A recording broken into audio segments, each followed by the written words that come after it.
All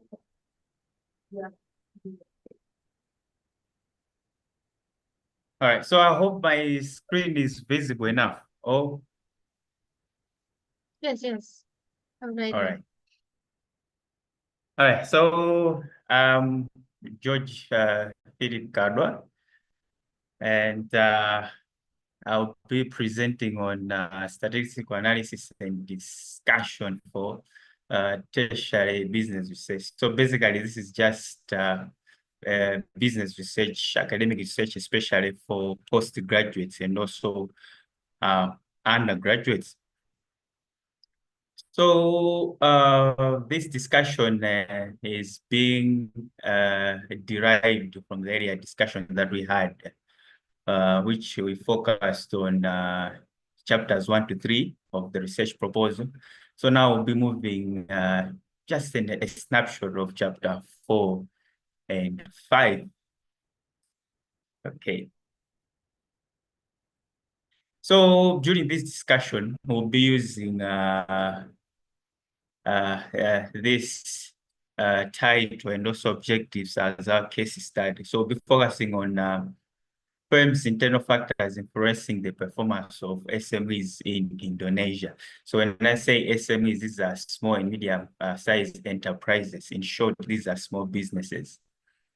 So the objectives will be focusing on ICT usage, managerial expertise, and also financial capability. So just a quick recap of what we did last time. So we said from your title, I should be able to see the main independent and also the main dependent variable. So from our title here, you can see that themes, internal factors, this is the main independent variable. And on the other side, we have the performance of SMEs, which is the main dependent variable. And we also said if you unwrap the main independent variable, you'll be able to get your specific objectives. So you can see if someone just sees my specific objectives of focusing on ICT usage, managerial expertise, and also financial capability, someone smart enough will be able to judge that this study is focusing on a firm's internal factors. All right, so this will hinge our discussion basically on the examples that we'll be using. So we'll be using this study as a case for today. Moving forward, one of the most underrated yet very important areas in research is chapter 4 and 5. I have seen a lot of students which are they are doing their dissertations, or maybe they graduated. The majority of these students, they just focused on what we call descriptive analysis. So as we go further, you will know more about what is descriptive analysis. So it's like this chapter is very, very underrated by students just because it's taken, I don't know, as the easiest, you see, but it's very important. For your information, chapter 4 and 5 carries 60% of your overall grade for a dissertation. So you can see that if you do something awful here, definitely it will seriously, significantly affect your overall grade. Okay, so one of my professors told me if I'll be examining either internally or externally somebody's paper, the first area that I'll go to would be the chapter 4 and 5. So I was surprised. I was like, why, Prof? You see, you're supposed to go logically starting from chapter 1 up to 5, but he said chapter 4 and 5, that's where the contribution of your study is hinged. Because we do these academic studies just to add new knowledge, isn't it? Yeah, so that was his argument. So later on, it made sense. You see, it made sense. That's how important chapter 4 and 5 is. Okay, so moving forward. So statistical analysis is the process of collecting, organizing, and presenting data to uncover patterns, relationships, or trends. So after you have collected your data from the field, you see, as we did in chapter 3, now it's time for data analysis. So basically, you don't do data analysis in a quantitative study without involving statistical analysis. So that's why that's what we're going to do here in a nutshell.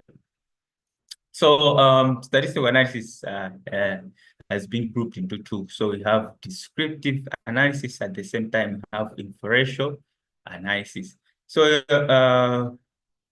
as we go further, we'll dive deep into them, but just a snapshot. Descriptive analysis is just focused on characteristics of the population. You see things that you have observed in the field of your data.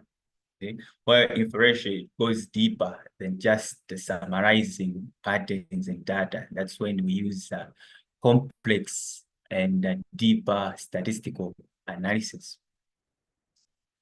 Okay. So as I was explaining the previous slide, so statistical analysis are grouped into two. So we have descriptive and also inferential. So descriptive, it summarizes and organizes the data through mean, median. We also have standard deviations, providing a clear snapshot of the data's characteristics. So it doesn't matter if you're using secondary or primary data, but the only difference is primary data, you go into the field, collect it. Secondary data, it's already available. So it undergoes the same tests, you see. It undergoes the same tests. The only difference is how you got the data. So on the other hand, we have inferential statistics. So these go beyond summarization and uncovering patterns of the data in the field. So here we're trying to make generalization and predictions about a larger population. So the famous regression analysis is an example of inferential data analysis.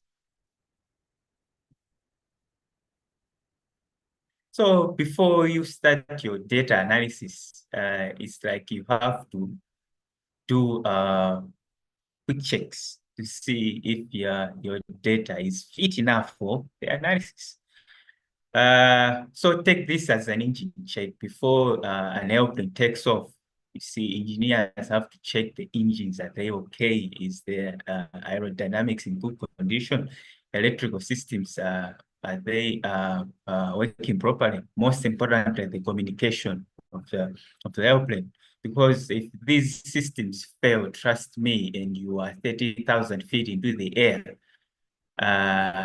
chances of survival are very minimal. So borrow that concept and then come back here. It's like before you start the analysis, so there's some engine checks, there's some data checks that we have to observe. So one of these is reliability. You see, so reliability refers to the consistency, ensuring that the results are producible under similar conditions.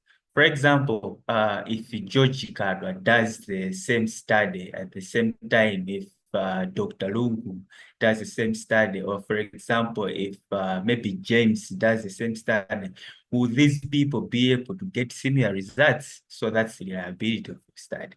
See, that's what that means.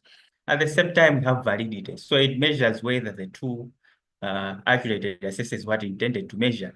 So in short, it's like we are looking at your questionnaire. That's the most common data collection tool for a quantitative study. Is your questionnaire, did it measure what intended to measure? You see, did it have the contents of your variables in your specific objectives? Were the respondents able to understand what we are trying to intend to? That is the validity of a study. So it depends on what statistical tool that you are using in order to analyze your data.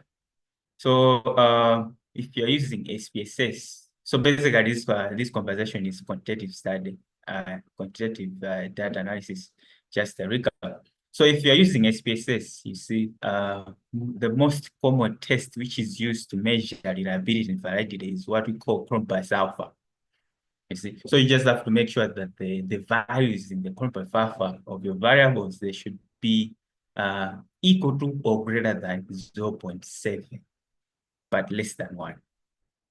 You see, so if you have anything less than 0.7, for example, 0.4, 0.5, maybe you have 0.65, we don't round up the figures.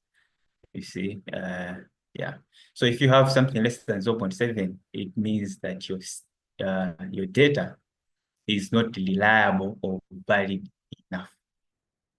But on the other hand, if you're using complex and complicated and these new statistical analysis, for example, we have Smart PAS, we also have AMOS, you see, and other new statistical tools.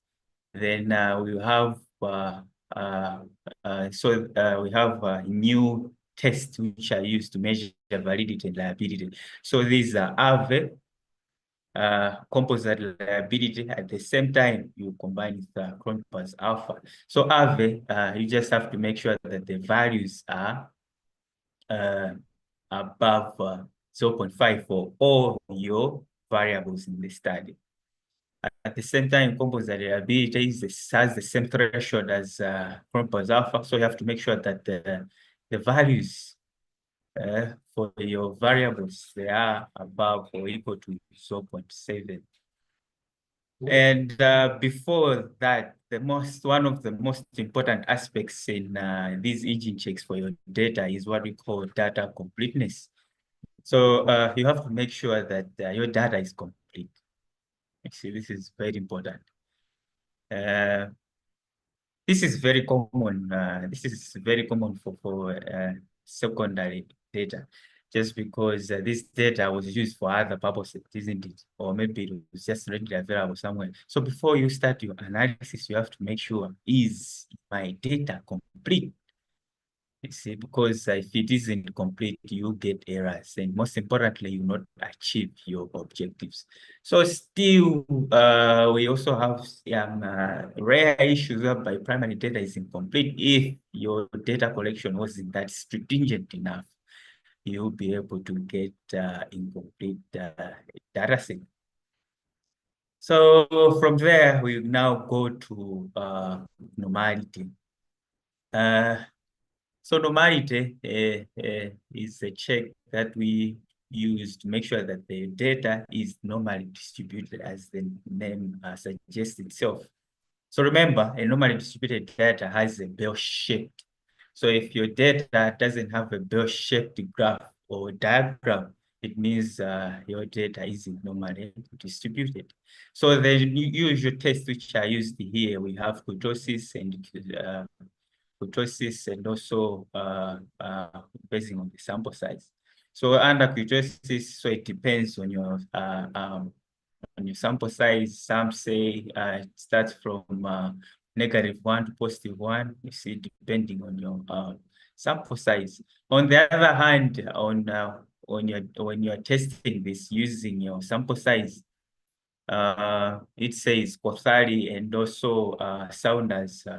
These are the previous session. So this guy is saying, if your sample size is greater or equal to 30, that is for quantitative study, it is assumed that your data is normally distributed.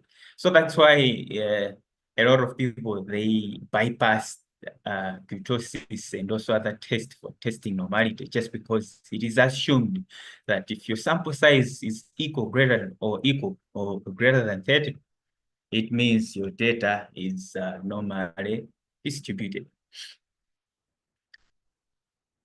Yeah, so the reason why we test for normality is simple as, you see, that the thing is, when you are giving a respondent a questionnaire for them to fill by themselves, it happens mostly that these respondents, they don't really read the questions in the questionnaire before responding.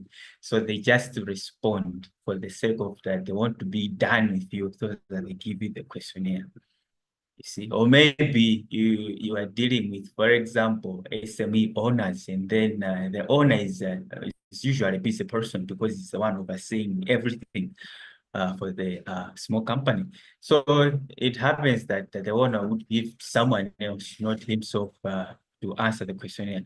So when this happens, you see, it's either your data is positively or negatively skewed. You see, when I say negatively skewed, it's when, for example, you're using a 5-liquid questionnaire. It's when your questionnaire or the responses are less than 2.5, because on a 5-liquid scale, the half, you see, from 0 to 2.5, that is the negative side, you see, and the other 2.5 to 5.0 or 5.0, that's the positive side. So when it's negatively skewed, it means your data is hinging on the negative side of your liquid scale. See, just because people are responding to these questions without even reading them. On the other side, if you say your data is positively skewed, or yeah, it means that your data is on the positive side. It means most of the responses of the respondents were hinged on the, for example, I agree, I strongly agree, you see. So those kind of responses. So once they answer the questionnaire without really reading them, it means your data will be positively skewed, like it will be on that side. So when that's the case, and then we want to do data analysis, you have problems. You see, it's not easy for you to get the results that you intended. You will get errors, especially for these complex and complicated statistical tests or analysis which are used. On the other hand, we have what we call multiple linearity. So this is very important in research, especially quantitative research, you see. So multiple linearity is a disease in research. You see, take it as HIV, take it as cancer. So most of the times it's like we are trying to, under normal circumstances, ideally, you try to avoid as much as you can contracting maybe HIV or cancer. You see, so take it as, take that concept and bring it here again. So if you, it's like we're trying to avoid multiple linearity at all costs. So someone will be asking, what is multiple linearity? So in short, multiple linearity is when your variables, your specific objectives, in short, they are measuring the same concept. On the other hand, or someone might say, these variables are overlapping. I will give you an example. If you're doing a finance study, for example, you are dealing with maybe financial factors influencing the performance of small businesses, maybe in South Africa or Indonesia or Norway or Malawi.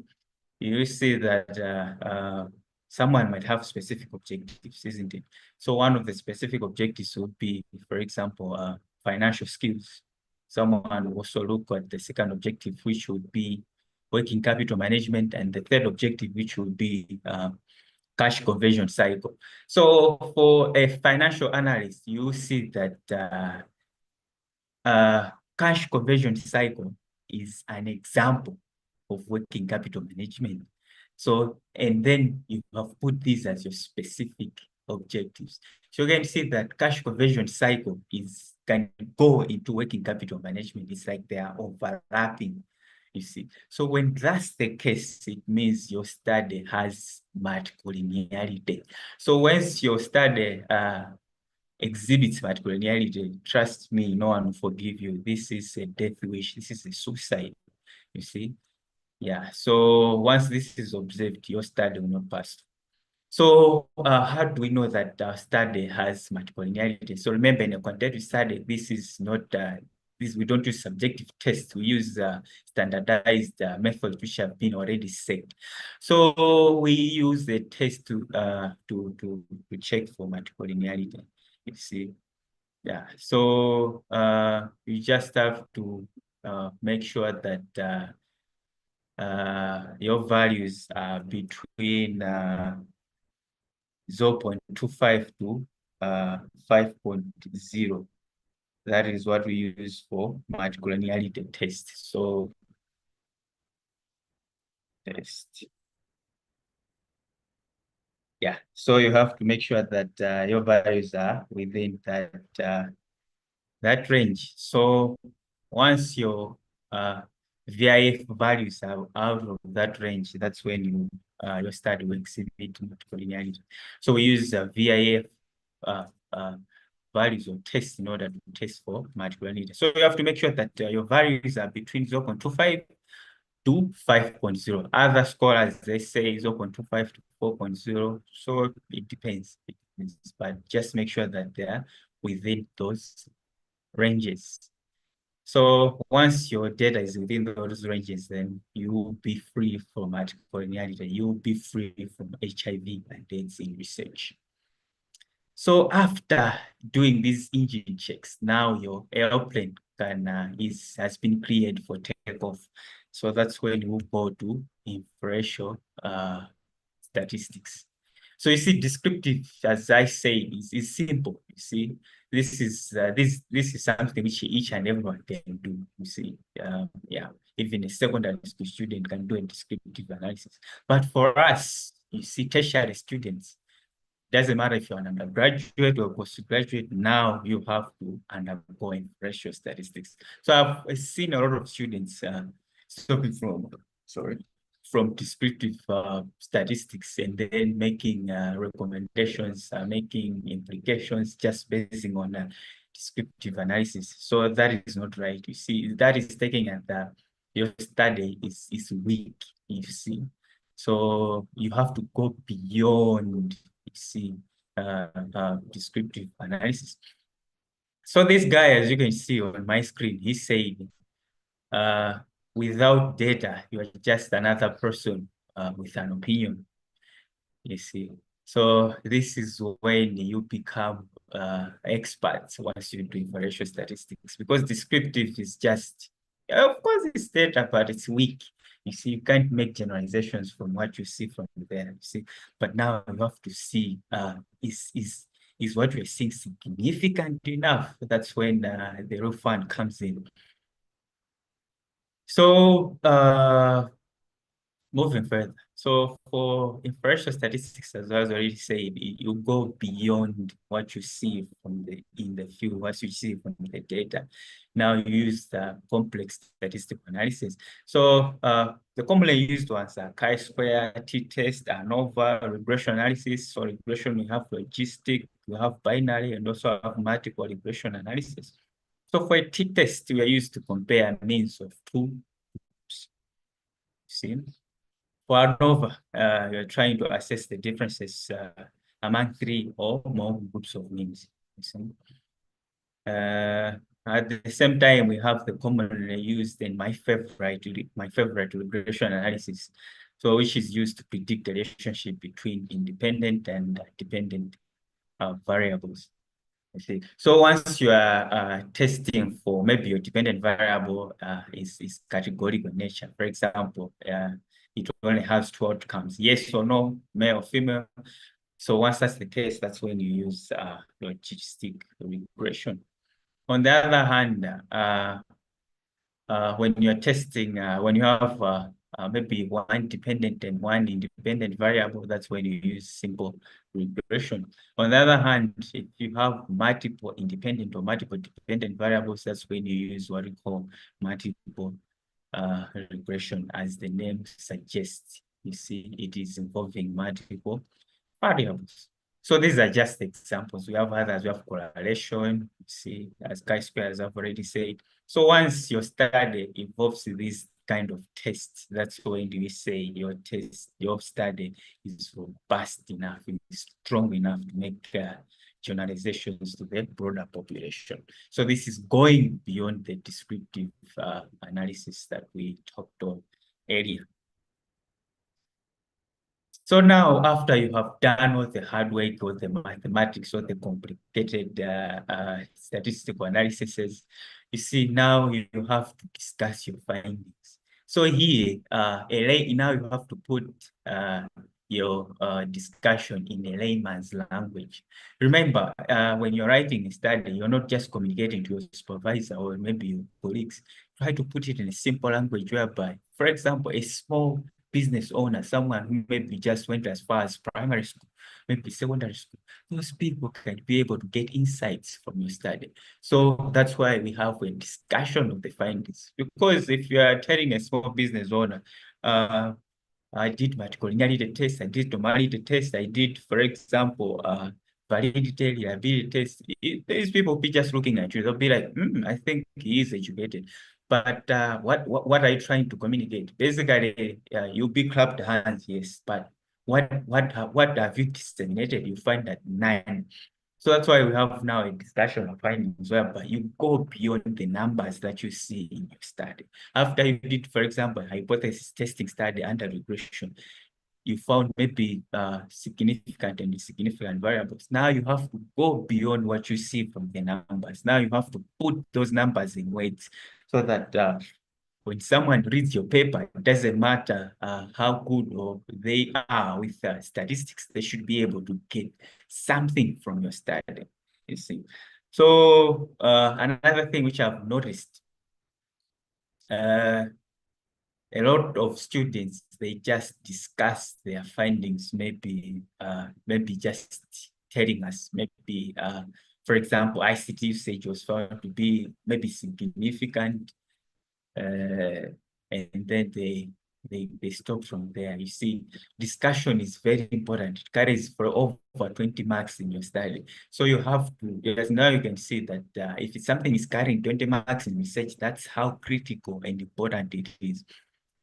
Yeah. So for one variable, under normal circumstances, you might get up to half a page, even a page, doing the discussion. It's not just something which can be done in a paragraph, you see. So you can see from the picture, these guys they seem confused, you see. They are flabbergasted that what's going on based on the hypothesis testing that you are doing, the validity, the multicollinearity, the normality test. They were just amused by what you're doing. So now we're trying to put it in a simple language now so that these guys, you can see on the screen, they are able to understand what you're trying to do previously. So in the first paragraph of your discussion, make sure you state the statistical result or the outcome. So as I already said earlier, we are using those 3 specific objectives as a case study. So for example, let's just say ICT usage has been found to have an insignificant influence on the performance of SMEs in Indonesia.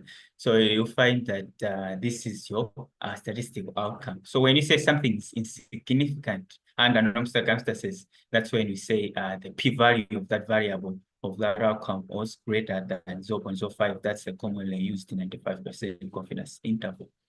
So assuming ICT usage has been found to be insignificant, you state it in the first paragraph. See, now in the second paragraph, move and then you provide explanations of possible attributing factors to that insignificant finding. Someone might say, ICT usage was found to be insignificant just because the majority of the SMEs, maybe in Indonesia, they are micro in nature. Micro is that's the smallest size of an SME. You see, so if an SME is micro in nature, it means they have very limited capital and also workforce. You see, so if you have a limited capital, I don't think you'll be able to invest a lot in your ICT usage. You see, you invest a little based on your resources. So if you invest a little, you find that you are using maybe old, outdated technologies which are not significantly improving your business. That can be one explanation. Or someone might say the nature of e-commerce maybe in Indonesia isn't that big enough, or maybe still growing. So it doesn't matter if you have invested in ICT usage or not. It's a matter of you will not be able to get a significant influence on your business just because a lot of people are not using e-commerce in Indonesia. So that could be the possible attributing factors for your outcome. So that's in the first paragraph. On the second paragraph now, remember in my previous discussion, we discussed about theories, you see. So those theories that you have referenced in your chapter 2, now you bring them back here, you see. For example, ICT usage has been found to be insignificant. So you link with the theory that you use. For example, under this circumstance, you'll be using the resource-based view theory, which says a firm's internal factors are very important to influence a firm's performance, you see. So ICT usage is indeed an internal factor of a business or a firm. So once ICT usage has been found to be insignificant, does it challenge or does it support the theory? So in this case, the insignificant finding, it is challenging the theory, you see. It is saying in Indonesia, the RBV doesn't apply in these circumstances just because ICT usage has been found to be insignificant. So it challenges what we believe in, you see. And most importantly, in paragraph 3 now, you relate your findings, your present studies findings to the previous referenced empirical studies that you did in chapter 2. So, for example, you say maybe Sari 2025 found maybe ICT usage to be a significant factor in improving firm performance, maybe in South Africa. But in your present study, you have found ICT usage to be insignificant. You see, so you can see that these are contradicting findings, isn't it? Yeah, so that's the new knowledge that your study brings. You see the contradicting findings now. So you don't just stop there. In the same third paragraph, now you tell us the what the similarities or the differences between these two studies. What do they imply? So you might say maybe despite the universal belief that having ICT usage improves your business performance, it is not the case in Indonesia. You see, just because it has been found to be insignificant. So what does it imply? So it implies that ICT usage doesn't have the same effect in each and every business worldwide. So that's the implication there. Just an example. Still, you go deeper. You don't just stop from there. So now you show, despite these differences, still, what are the methodological differences that your study or your present study and the study which you have referenced?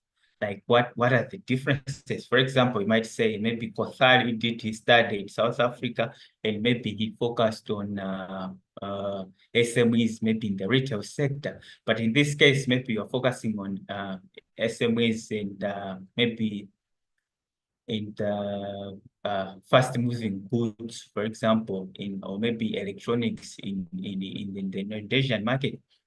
So that would be one of the differences. Or maybe you can also go deeper to the analysis. For example, you might say Kothari used SPSS, used the multiple linear regression to do data analysis. In your case, in your present study, you might say, I used, for example, Smart PAS2 and using maybe PASM to measure or to analyze the data. So you can see that there are differences now. So these differences, these are what we are deriving to what we call new knowledge which has been gained. That's the whole essence of doing an academic study or maybe any research study. You are trying to generate new knowledge. These differences, these are the new knowledge which your study has generated.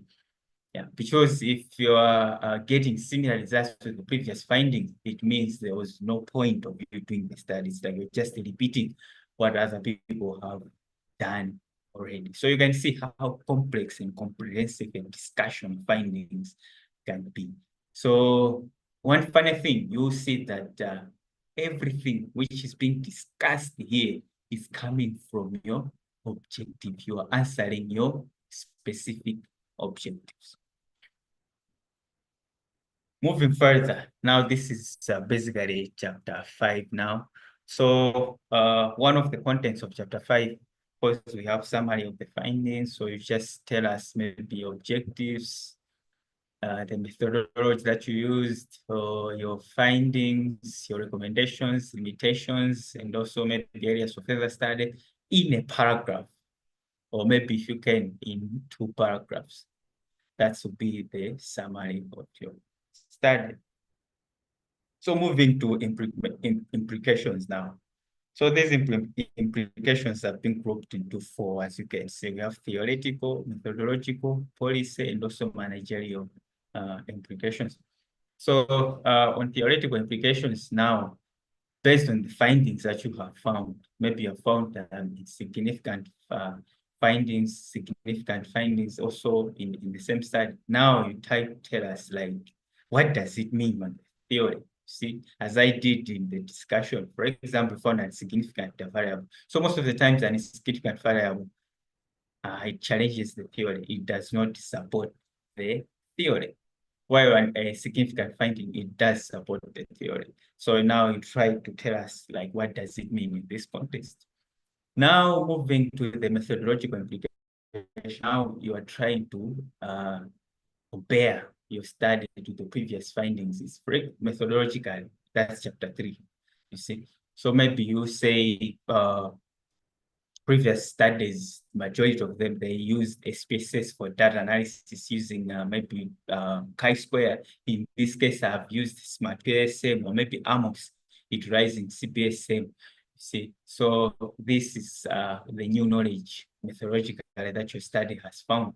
Or maybe you might say on the theoretical side, majority of the studies maybe had used the human capital theory. In this case, I've used the RBV, the resource-based view. That is, so these differences, these theoretical differences, that's what the new knowledge your study has brought. Most importantly, policy implications. You see, if you have found maybe significant or significant variables, now you try to tell us, like,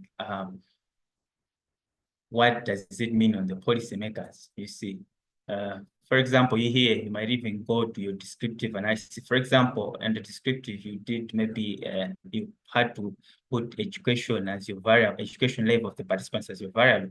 So, for instance, if the majority of the SME owners, maybe they have only attended maybe primary school education. So here on the implications, you say this implies that policymakers should try to come up maybe with business campaigns or business education campaigns in order to enhance the knowledge of these SME owners. Most importantly, managerial implications. Remember, this is a business research. So in business, it's all about making decisions as a manager. So you can't run away from managerial implications. For example, in this case, we found ICT usage should be insignificant. So you might say this implies that once you are establishing your business, don't rely much or don't invest too much in ICT usage. You have to invest in other areas. For example, enhancing your financial capabilities or maybe your managerial expertise so that you improve the performance of your business. Indeed, ICT usage is important, but do not, this should not be a priority in your business. That's what the managerial implications will mean in this instance. Now, moving to recommendations. You see, so this is another reason why we do research anywhere in the world. We're trying to come up with practical recommendations for implementation.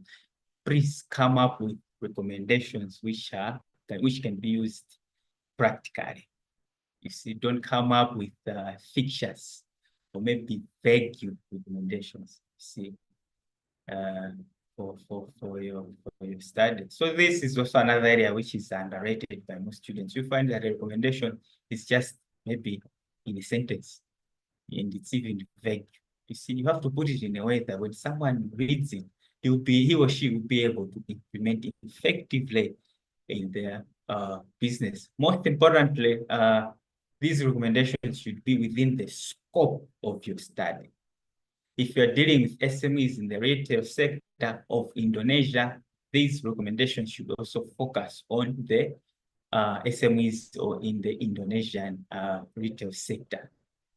You see, most importantly, when you say within the scope, it means they should be within your specific objectives. Don't recommend anything outside your specific objectives. Your recommendations are hinged on your findings in your chapter 4, as we discussed earlier.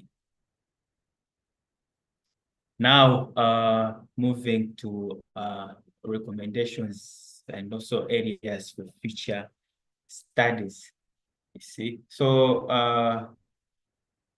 you have to acknowledge your recommendations. So I mean your limitations. So limitations, these are just issues which negatively influenced you achieving your objectives. You see, one of the common recommended limitations in academic studies is what we call response bias. You see, this is when you're giving the questionnaires to your respondents, you'll find that your respondents are maybe asking their friends, their colleagues, what do you think I should answer to this question? You see, that's what we call a response bias now. You see, so when that happens, you'll find that your data will be negatively or positively skewed. So once that's the case, it affects your analysis. So that's an example of a limitation. So once you do that, you have to acknowledge them. These are the things that I faced during my study. So now you have to include the ways or the techniques that you used in order to reduce their effects or to mitigate these limitations. What did you do? Of course, you acknowledge them, yes, but what did you do in order to reduce their influence in your study? So someone might say, I encouraged my respondents that I will uphold anonymity and also confidentiality. So once you do this, it's like your respondents won't be afraid to give you the real actions or maybe the real snapshot of what's really happening in their business, just because they know that to keep their responses confidential. So once this happens, it is very, very rare for these respondents to be asking their friends for answers just because they know that their responses will be believed in. You see, they have to believe in what they're trying to tell you. They have to tell you what's really happening in their business. So that's would be one of the ways of mitigating these limitations. Most importantly, areas for future research. So when you're presenting areas of future research, these areas can also be derived from your limitations. For example, you might say one of the limitations of my study was I focused on SMEs, maybe in the retail sector. Thereby, my findings are specific to these retail sector SMEs. So you might recommend that future researchers should maybe conduct the same study in other business sectors. For example, maybe the rural sector or maybe soft drink sector. You see, that would be another good future research area. Yeah, so you have to make sure that you give concrete ideas and not vague. Yeah, that would be something very, very important for your study. So all I can say is if you've been following from my previous presentations, you have to make sure that you follow these rules or these tactics which I've been sharing since day one, you see. So once you do this, you make sure that your study stands a better chance of even getting a good grade in your respective universities. So this marks the end of my presentations. So I didn't want to take too much time because I know a student is very attentive during the first hour of the presentation. So I try to be within that scope so that my presentation is short but effective enough so that we gather for our different needs. So now I call upon questions, if there are any. So I think our host to facilitate that. Thank you for your presentation, sir. We have a question from participant already read in the Zoom chat.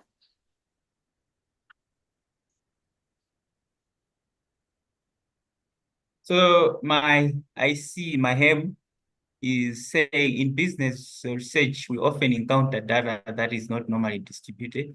How much does this affect statistical analysis results, and is data transformation always the best solution? So as I already said, you see there are tests which are used for you to check if your data is normally distributed or not.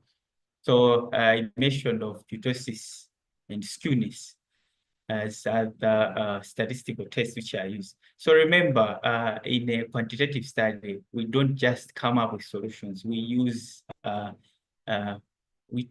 solutions which have already been developed. This is not a qualitative study.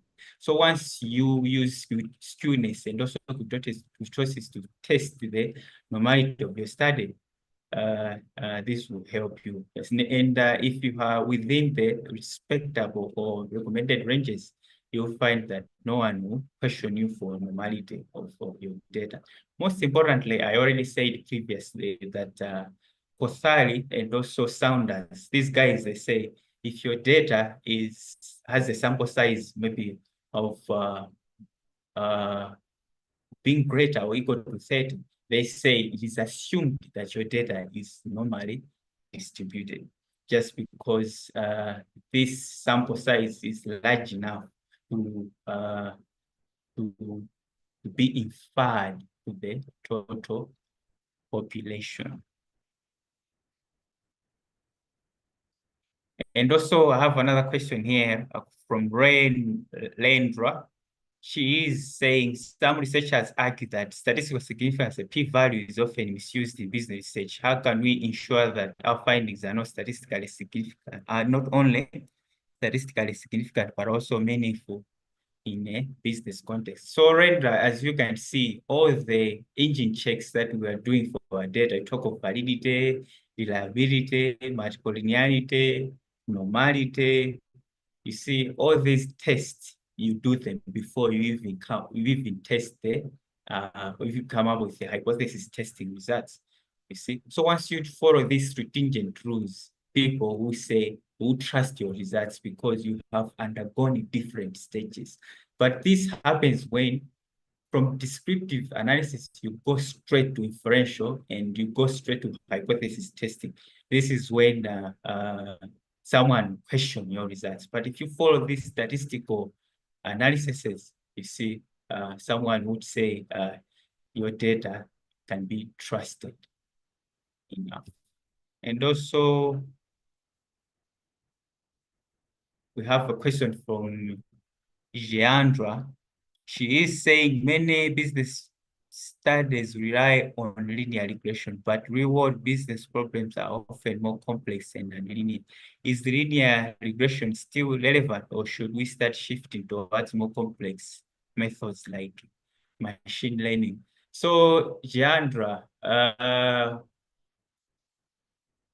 as I already said, academic research and also what we call practical research, these are two different contexts, you see. These are two different worlds, despite the fact that it's all business, you see.